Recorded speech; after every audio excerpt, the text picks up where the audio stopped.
Eh, laki bangun, bikin kopi. Iya mas, tadi aku lagi nyapu mas, nggak lihat. Jawab gue. Buan. Iya.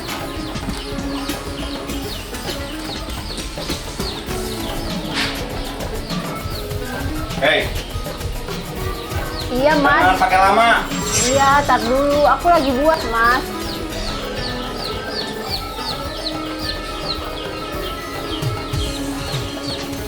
Bikin kopi aja lama bener. Ini kopinya mas. Aku lanjut nyapu lagi ya mas.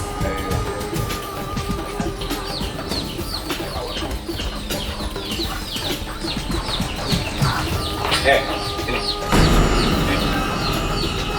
Baik, Kenapa mas? coba.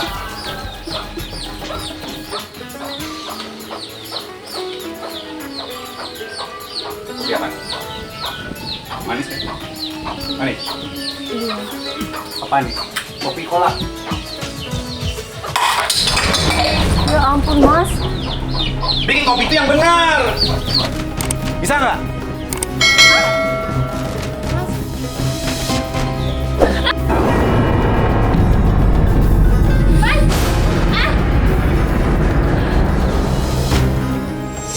Ya aku pertahankan, aku pikir dia manusia kan, namanya orang bisa berubah gitu kan. Tapi nyatanya dipanggil keluarga suruh baik-baik, nggak baik gitu, maksudnya Tidak mengulang berubah. lagi, iya mengulang lagi. Tapi janji iya, dia janji mau berubah, tapi begitu lagi soalnya gitu. Sampai sekarang ya. Sampai sekarang, Bahkan lebih setelah udah cerai pun iya komunikasi juga, aturan kita saling menjaga aja ya, walaupun kita sudah bercerai, tapi enggak, dia masih tetap seperti itu. Pak Ustadz, bagaimana ini hukumnya Pak Ustadz? Kalau maaf ya, kalau saya lihat di sini mantan suami dari Ibu Siska ini bisa apa ya? Sudah bukan KDRT. seperti manusia normal gitu. Kalau menurut saya Pak Ustadz, sampai tega menendang waktu hamil, bahkan sampai ketika anaknya lahir pun ditendang sampai terpental sampai hampir jatuh. Ya. Kata Imam Al-Ghazali menjelaskan begini, dalam manusia itu ada beberapa jenis nafsu.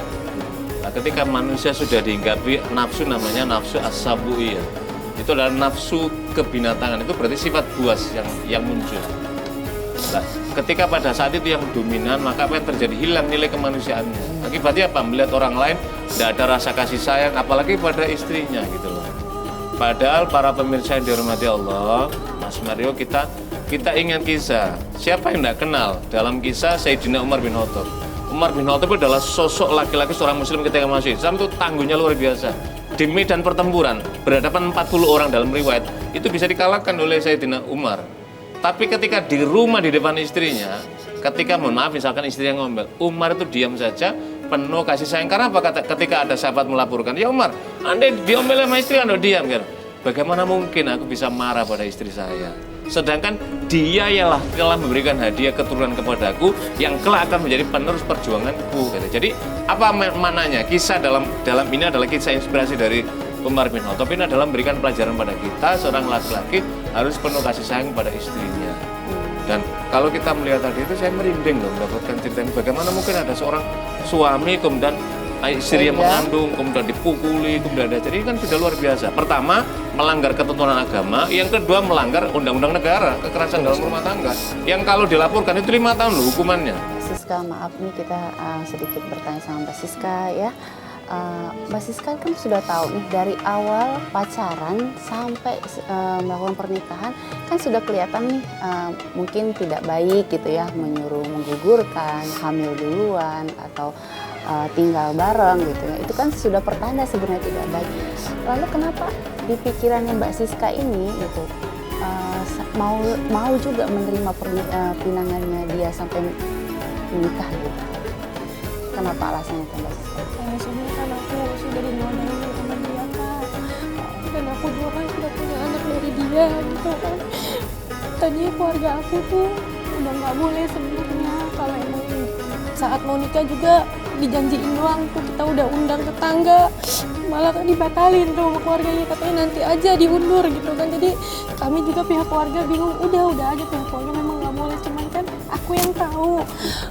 Kata aku, "Ma, nikah aja ya, biarin Ma diundur." Kata, karena kan aku sudah punya anak dari dia. Aku pikir gini, kalau aku nggak nikah sama dia, dulu tuh aku takut kan. Nah, nanti aku sama siapa? Karena Dan mikirin aku, anak ya, alasannya kayaknya sudah punya aku anak. iya sudah punya anak sebelum nikah gitu juga.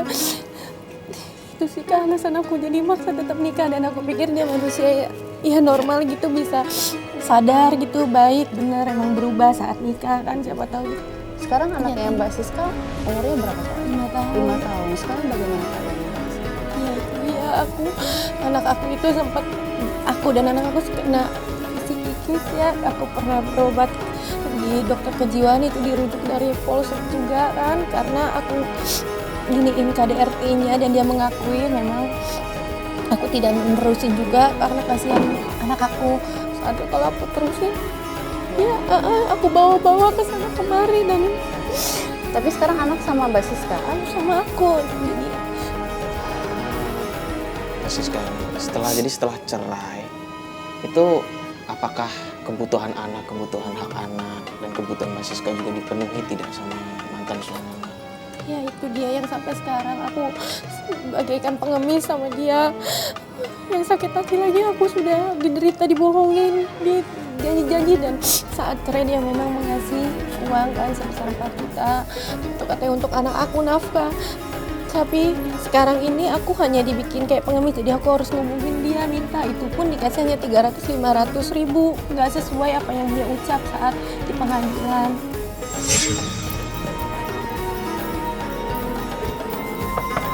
Assalamualaikum. Mas Kafi.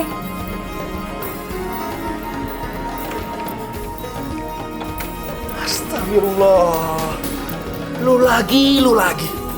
Mau ngapain lagi? Mas, aku tuh menuntut hak aku. Anak-anak kamu tuh belum ngasih anak-anak kamu, Mas. Aku juga capek kesini. Kemarin udah aku kasih lo ya. Kemarin? Kamu tuh ngasih 2 bulan yang lalu. Gua banyak keperluan. Uang juga buat ibu gua, buat bapak gua, buat keluarga gua di sini. Tapi dia tuh anak kamu, tahu Mas? Dia udah sering gua kasih. Jangan-jangan duitnya lu pakai juga. Kamu tuh ngasihnya tuh 2 bulan yang lalu. Aku tuh capek, tau nggak? Harus kesini terus ngambil ke kamu. Hah? Aku capek. Kan udah gua kasih. Lu harusnya bersyukur. Gua udah nggak mau lu datang ke sini lagi. Ya, ngapain lu kesini terus? Untuk hak anak-anak aku. Ngerti? Ngapain kesini? Ada apa sih, Nak? Kok ribut-ribut, Ren? Oh, kamu lagi nih ya? Kamu mau apa lagi datang ke rumah saya? Ibu. Anaknya, Bu. Anaknya nggak pernah tanggung jawab sama cucunya. Cucu Ibu. Itu urusan kamu. Sekarang, kamu masih segar, kamu bisa cari kerja. Jangan hanya minta uang sama anak saya terus. Ajarin dong anak Ibu. Gimana sih? Kamu bisanya hanya minta uang terus ke anak saya, Bu. Emang anak saya bang? Dia tuh ngasihnya 2 bulan yang lalu, Bu. Saya juga capek, Bu. Harus kesini terus minta sama dia, Bu.